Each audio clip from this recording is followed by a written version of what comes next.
अरे आओ आओ पुत्र, देखो मैंने तुम्हारे लिए क्या क्या लाई हूँ। आजा पुत्र आजा, ये देख तेरे लिए मैंने ये लेकर आई हूँ, है ना।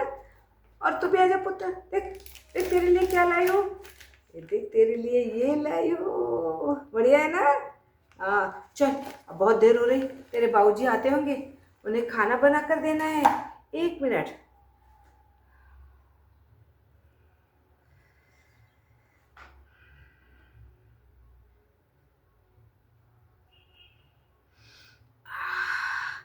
आज तो खाने में बड़ी अच्छी महक आ रही है, तेरे बाबूजी तो खुश हो जाएंगे, है ना। हाँ, तुझे पसंद है ना जो गिफ्ट लाई तेरे लिए। और तुझे अच्छी लगी ना। चल चलो अब खाना खाने बैठ जाओ सब लोग, चलो चलो, हेलो हेलो, हेलो तुम भी लो, हेलो, चलो खा लो। ओके।